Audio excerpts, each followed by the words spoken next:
Kisah Nabi Ilyas alaihissalam. Nabi Ilyas alaihissalam adalah keturunan Nabi Harun. Ayahnya bernama Yasin bin Fanhas bin Aizar bin Harun. Kenabian Nabi Ilyas alaihissalam dimulai setelah kematian Nabi Sulaiman. Sepeninggal Nabi Sulaiman, kerajaannya dibagi menjadi dua kelompok, sebagian Israel dan Yahuda. Hubungan bangsa Yahuda dan Israel semakin menjauh. Kaum Israel mulai menyembah berhala dan dipimpin oleh seorang raja bernama Ahab. Dia salah satu penguasa Israel yang paling jahat. Dia dan istrinya yang jahat, Isabel, mulai membangun kuil-kuil dengan berhala dan menyembah berhala besar yang mempunyai tinggi 13 meter dengan 4 wajah, yang bernama Baal. Rakyat yang menolak berhala dan taat kepada Nabi akan disiksa dengan kejam atau dihukum mati.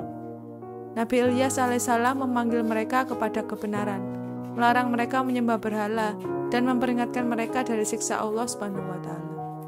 Dia berusaha keras untuk membuat mereka mengerti bahwa berhala-berhala mereka tidak berdaya, tetapi rakyat Israel menolak ajarannya. Nabi Ilyas alaihissalam mengajak Raja Ahab untuk mengakhiri kekejamannya dan kembali ke jalan Allah. Namun Raja Ahab tidak mau mendengarkan apa yang dikatakan Nabi Ilyas. Bahkan dia sangat marah. Raja Ahab memerintahkan bala tentaranya untuk menangkap dan membunuh Nabi Ilyas. Nabi Ilyas merasa ketakutan akan dibunuh oleh kaumnya sendiri, sehingga dia memutuskan untuk bersembunyi ke suatu tempat yang aman. Nabi Ilyas alaihissalam pergi dan bersembunyi dalam suatu gua untuk sementara waktu. Beberapa hari berlalu, Allah SWT mengirim azab kekeringan selama 3 tahun. Semua orang menderita, namun mereka terus berdoa kepada Baal untuk meminta bantuan sampai akhirnya sebagian besar orang mati karena kelaparan. Mereka menyesali perbuatan masa lalu mereka dan meminta Nabi Ilyas untuk berdoa kepada Allah SWT agar diturunkan hujan dan mengakhiri hukuman tersebut. Banyak dari mereka bertobat dan menyatakan iman kepada Allah. Tak lama hujan turun dengan lebat.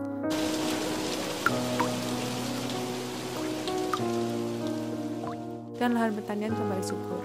Namun setelah beberapa waktu, orang-orang melupakan Allah dan kembali menyembah berhala. Suatu hari, ketika Nabi Ilyas alaihissalam sedang beristirahat, datanglah malaikat maut.